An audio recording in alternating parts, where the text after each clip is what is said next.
Somnifère, le podcast. On ne peut rien changer de son destin, écrit le philosophe grec Ésope. Bonsoir à toutes et à tous, nous sommes le jeudi 12 mai et Somnifère vous emmène ce soir en Grèce, au large de Corfou, où Bertrand, un riche propriétaire de yacht, décide de s'amarrer. Sur l'île, il fait la rencontre de Sylvia, une jeune femme qui l'émeut par sa laideur et sa condition modeste et que personne n'a jamais voulu épouser. Il décide alors de changer sa destinée et de lui faire découvrir l'amour. Mais peut-on réellement vaincre la fatalité ? C'est une histoire de l'autrice Michèle Nicolai intitulée « L'homme qui voulut changer le destin ». Je vous souhaite une excellente nuit et maintenant place à notre séance de relaxation. La séance de relaxation.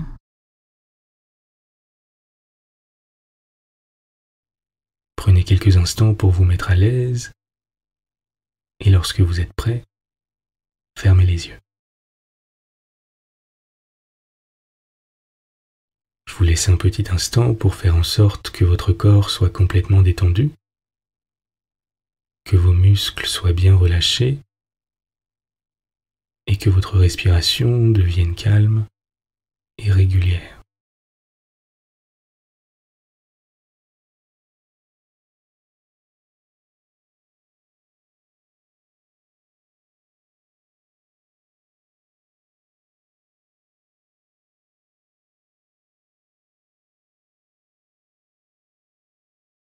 Je vais vous demander à présent de projeter toute votre attention et votre concentration sur vos deux pieds. Et d'être simplement curieux des sensations qui apparaissent.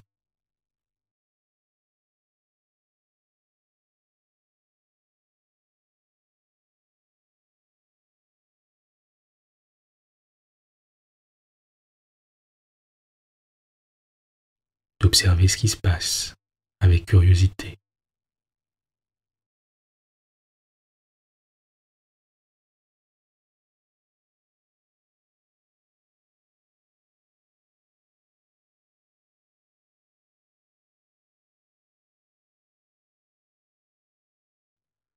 Alors que vous continuez d'inspirer et d'expirer avec calme.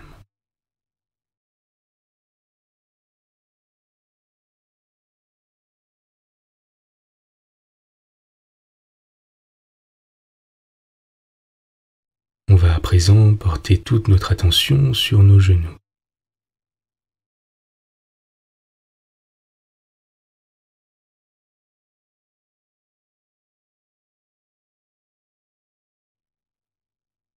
En continuant d'être conscient de notre respiration et de l'air qu'on inspire et qu'on expire.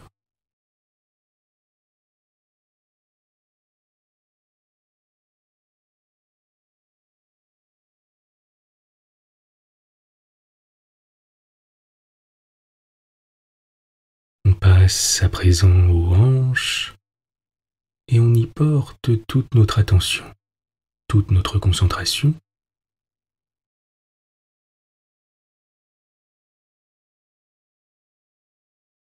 Avec curiosité, alors que notre ventre monte et descend à l'inspire et à l'expire.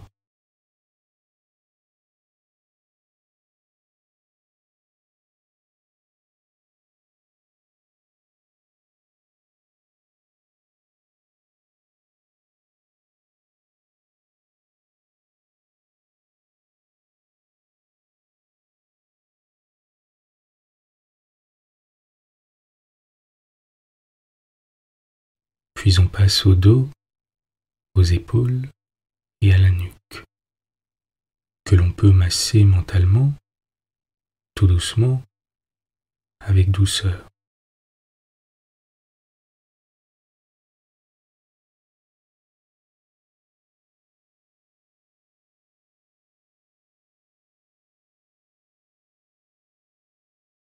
Et on reste curieux également des sensations qui apparaissent.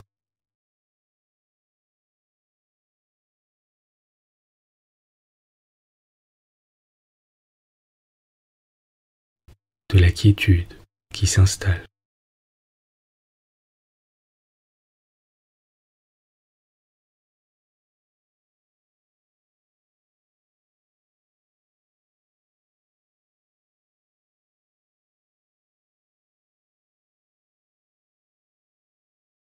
Puis on passe à notre visage, sur lequel on porte maintenant toute notre attention.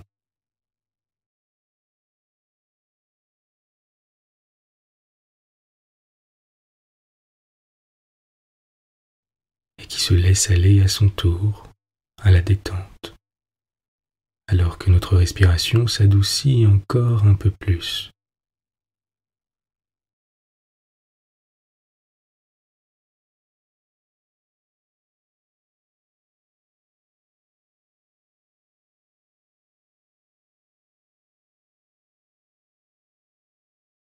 On porte enfin notre attention sur le sommet de notre tête,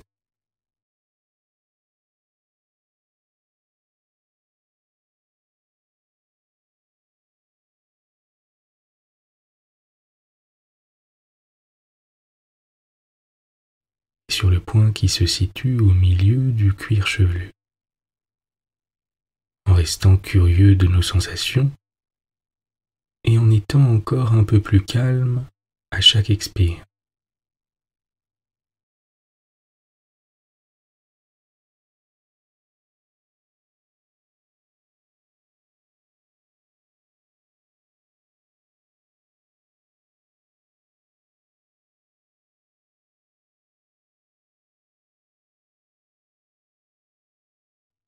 On va prendre un instant à présent pour simplement apprécier notre état de relaxation, un peu comme si nous étions dans du coton, prêts à passer une nuit sereine et reposante.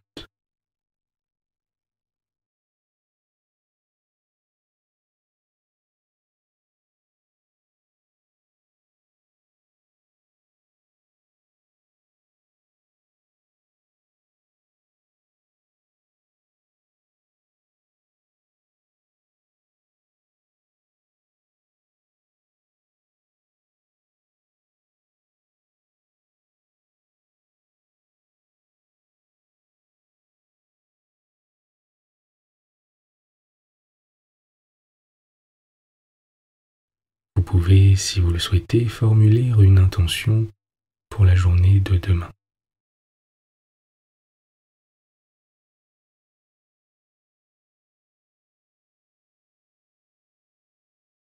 Vous êtes calme et détendu. L'histoire du soir. La petite île qu'escaladaient les cubes blancs des maisons semblait calcinée sous un soleil de feu. Le long des quais, des barques se pressaient, naïves et sales, hérissées de cordages. À l'ombre des arbres, sur des bancs maçonnés à même les façades, les pêcheurs bavardaient devant de grosses fioles de vin épais et noirs. Au loin, Corfou dormait entre le bleu inhumain du ciel et celui de la mer. Étendu sur le pont, ses jumelles à hauteur des yeux, un homme regardait au-delà des cyprès et des oliviers, au-delà des hôtels trop clairs, vers la Grèce et la côte d'Albanie, invisible dans le flamboiement de cet après-midi d'été. Une sorte de nonchalance ironique émanait de son visage bruni par les soleils des innombrables voyages. Au-dessus d'une bouche jeune et brutale, un nez fier, des yeux profonds, un front au dessin parfait, s'harmonisait avec des cheveux sombres, brillants comme une vague nocturne. Depuis plusieurs semaines, le yacht de Bernard d'Allan effleurait comme un immense oiseau blanc et farouche les îles calmes de l'archipel. Il se leva brusquement, presque irrité par la chaleur trop lourde, et plongea dans l'eau verte. Il nageait un crawl nerveux, rapide. Son corps, concentré d'acier, semblait une flèche. Après une demi-heure, il fit halte dans une crique isolée et, fermant les yeux, s'endormit. Ce fut un bruit de voix féminine qui l'éveilla quelque temps après. L'une d'elles était claire, vibrante, pleine de soleil et de bonheur. l'autre presque sans timbre. « Tu ne m'en veux pas, Sylvia, disait la première, de t'abandonner alors que tu as tout fait pour moi, alors que tu as été ma mère plus que ma sœur. Tu sais que mon mariage me cause beaucoup de joie. La seule ombre, c'est que nous serons séparés. Andreas m'emmènera loin d'ici. Dans 2 jours, nous nous quitterons. Que deviendras-tu? Ne t'inquiète pas, Joya. Je vivrai, tout simplement. Depuis 20 ans, tu n'as eu d'autres soucis que moi. Tu te sentiras bien seul. Il faudrait que tu te maries. » Sylvia eut un rire triste. « Qui voudrait de moi? Ne parle pas ainsi. » Il y eut un silence.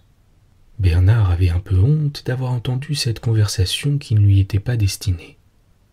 Il regretta presque de connaître aussi bien la langue des 2 étrangères. Il avait été indiscret, il le fut plus encore. Se levant à demi de sa place, il put voir les 2 femmes. La plus jeune ressemblait à sa voix. Brune, bouclée comme un pâtre antique, elle avait un visage mat plein de fossettes et un corps souple qui s'élançait d'un seul jet, comme une plante. À côté d'elle, sa sœur paraissait encore plus terne, avec son corps sans attrait, son visage insignifiant aux pores dilatés. Ses yeux étaient petits, sans éclat.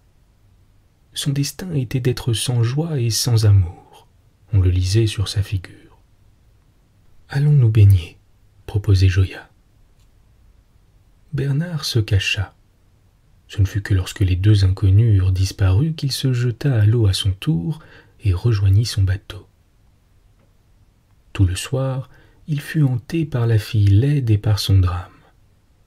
Il se sentait pour la première fois depuis longtemps ému par un autre être que lui-même. Si depuis plus d'1 an il n'avait pas quitté son bateau, c'est qu'il emportait avec lui l'image d'une fille trop belle qui, elle non plus, n'avait pas eu sa part de bonheur. Une maladie subite l'avait enlevé à son amour avant qu'il ait pu en faire sa femme. Ce n'était pas pour fuir la jolie morte qu'il allait d'escale en escale sur la route bleue des mers, mais pour garder en lui son souvenir plus vivace. Le désespoir du début s'apaisait peu à peu. Bientôt, il le savait, il serait de retour parmi les vivants. Le lendemain, un canot le débarqua dans la crique. Il n'avait pas de plan précis, mais il lui semblait qu'il avait une tâche à remplir. Le petit village lui apparut en haut de la côte. Les cloches sonnaient à toute volée. Tous les habitants étaient en costume de fête. Bernard arriva près d'une grande ferme dont les barrières étaient ouvertes. Un vieillard vint à sa rencontre, comme s'il l'avait attendu. « Étranger, venez vous réjouir avec nous. Ici, l'on festoie et l'on danse pour célébrer les noces d'une fille de ce pays. » Bernard connaissait assez l'hospitalité grecque pour ne pas s'étonner de cet accueil. Bientôt il fut assis à une vaste table où les plats se succédaient. On l'avait placé tout naturellement à la place d'honneur, à côté de la mariée. Sous ses voiles blancs, elle paraissait encore plus éclatante. À chaque instant, elle se penchait vers son mari, un jeune homme bronzé et viril aux yeux sombres et tendres. Ce n'est pas elle que Bernard regardait, mais Sylvia, endimanchée et gauche, qui s'efforçait de rire sans y parvenir. Fermant à demi ses paupières, il imagina sa vie. Il avait appris qu'elle était pauvre et vivait non loin de là dans une cabane. Orpheline de bonheur, elle avait travaillé durement pour élever sa jeune sœur. Celle-ci s'en allait en Ohio avec son jeune époux. Après une suite de jours longs et monotones, elle mourrait sans avoir connu de la vie autre chose que son devoir. Lorsque les violons préludèrent, annonçant le bal en plein air, ce fut vers elle qu'il se dirigea. Elle regarda étonnée ses lèvres dures qui lui parlaient, ce visage hâlé qui était tout proche, ses yeux de corsaire qui la fixaient. « Je ne sais pas danser, » avoua-t-elle. C'est sans importance. Laissez-vous guider. Elle hésitait. En souriant, il l'enlaça. Elle était légère entre ses bras et rougissante. La danse terminée, il la ramena à sa place et s'assit à côté d'elle. Elle restait silencieuse, fixant sur lui un regard plein d'interrogations. Alors Bernard parla. Il raconta le beau pays dont il venait, les voyages qu'il avait faits. « Vous êtes descendu à Corfou ?» interrogea-t-elle. N'osant parler de son yacht somptueux, il acquiesça. « C'est étrange de vous voir ici, » murmura-t-elle. « Le hasard, je le bénis, puisqu'il m'a permis de vous connaître. »« Moi ? Oh, c'est sans importance, vous m'aurez vite oublié. »« Je ne crois pas. » Elle balbutia quelques mots et s'échappa. Autour d'eux, on les regardait. De belles jeunes filles se dépitaient de voir Bernard s'intéresser justement à celles dont personne ne s'occupait jamais. Il n'en avait cure. Il aurait voulu simplement consoler Sylvia parce que son lot était le plus triste. Il ne fut pas long à la rejoindre et cette fois l'empêcha de s'enfuir. Sous l'effet de sa présence et du verre de raki dans lequel elle avait trempé ses lèvres, elle s'anima un peu. Elle oublia ceux qui l'entouraient. Des chants parvenaient vaguement jusqu'à elle, venus des bosquets où les taches blanches des chemises s'agitaient. Elle parlait à son tour, grisée par la douceur de l'heure. Quelqu'un les interpella. « On va se baigner, suivez-nous. »« Je reste, » annonça Sylvia d'un air décidé. « Je vous tiendrai compagnie, » dit Bernard. « Non, il ne faut pas, » rejoignit les autres. Il mentit. « Je ne sais pas nager. » Un sourire heureux éclata sur le visage de Sylvia. Bernard songeait. Plus jamais il n'aimerait, il en était sûr. Pourquoi ne pas se sacrifier? Pourquoi ne pas donner à cette jeune fille sans joie un peu de bonheur? Il pensa l'emmener avec lui, l'épouser. On s'étonnerait sans doute de lui voir cette compagne fruste, mais que lui importait? Et peut-être s'épanouirait-elle lorsqu'elle croirait à l'amour. Le soir descendait, irréellement rose. Les murs étaient chauds de soleil. Un arbre immense débordait d'un jardin, jetant sur le sentier où ils se tendent une ombre violette. Sylvia s'étonnait de voir Bernard près d'elle. Jamais on ne l'avait regardé ainsi avec un regard presque tendre. La main de Bernard se posa sur son bras. Elle ne résista point. Alors il se décida. L'attirant contre lui, il l'enlaça. Au moment où ses lèvres effleuraient les cheveux de Sylvia, elle se ressaisit et poussa un cri. Mais la bande joyeuse qui remontait la vit repousser brutalement l'étranger et s'enfuir. Bernard restait à la même place. Il vit sur lui des yeux qui le jugeaient sévèrement. Il eut envie de rire. Jamais il n'aurait supposé une fin aussi ridicule à cette aventure. Alors, il s'inclina et partit. Arrivé au bas de la côte, il s'arrêta pour réfléchir. Son cœur était de nouveau plein de pitié pour Sylvia.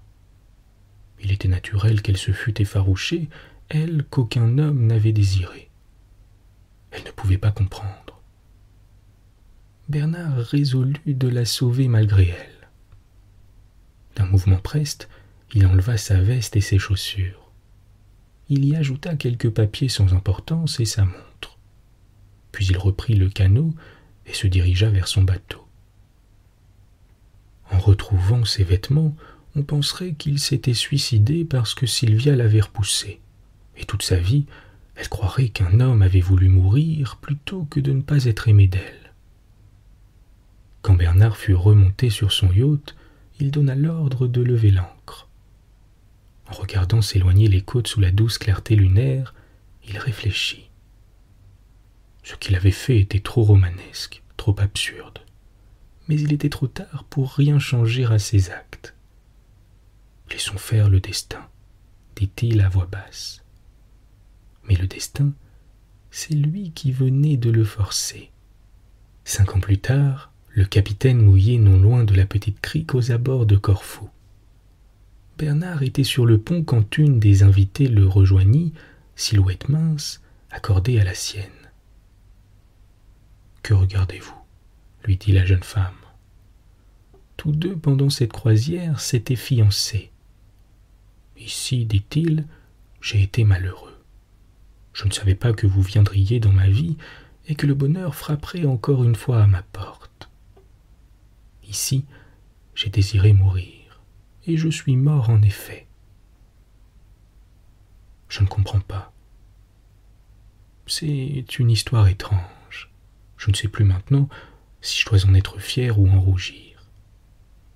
Racontez, insista Dominique. Il parla de Sylvia et de son geste inconsidéré. Je me demande ce qu'elle est devenue, dit-il en terminant. Il ne faut pas chercher à savoir. Partons, je vous en prie. Impossible de partir déjà, répondit-il. Il y a les autres, ceux qui nous accompagnent et qui se font une fête de descendre à terre. Et puis, pourquoi vous effrayer ainsi? Je ne sais pas.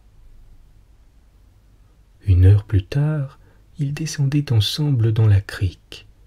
Sur le chemin montant, ils se tenaient amoureusement pressés l'un contre l'autre pour atteindre la côte bordée de cyprès et d'oliviers. Bernard se dirigea vers la cabane de Sylvia. Il n'avait pas l'intention de se montrer, du reste il avait changé, elle ne le reconnaîtrait pas. D'instant en instant, sa compagne se faisait plus grave, sans savoir pourquoi. La porte de l'humble maison était ouverte. Une femme en sortit. Elle était vêtue d'une robe trop longue et déchirée qui traînait derrière elle. Sur sa tête, une couronne de fleurs blanches chancelait. Elle s'approcha des visiteurs, prit sa couronne, la posa sur la tête de Dominique et s'enfuit en riant. Bernard regardait la scène, atterré, incompréhensif. Un paupe qui passait justement juché sur un petit mulet l'interpella avec cette familiarité habituelle dans le pays. « Ne faites pas attention, dit-il, elle est folle. C'est à la suite d'une aventure curieuse qui lui est arrivée. Un jour, un étranger est venu, il l'a aimée. Elle l'a repoussé. L'homme s'est jeté dans la mer. Elle est restée fidèle à son souvenir. Puis un gars du pays l'a demandé en mariage. Elle a refusé. Elle se devait à l'autre. Le gars a eu tant de peine qu'il est parti en mer et n'est jamais revenu. Hantée par l'idée qu'elle était responsable de ses malheurs, elle est devenue telle que vous l'avez vue. » Il s'arrêta. Les deux inconnus se regardaient avec désespoir. Dans les yeux de la jeune femme, il lisait de l'angoisse, du mépris, de la haine. Alors, il expliqua doucement. « Qui sait, elle est peut-être heureuse ainsi. » Bonne nuit. Bonne nuit.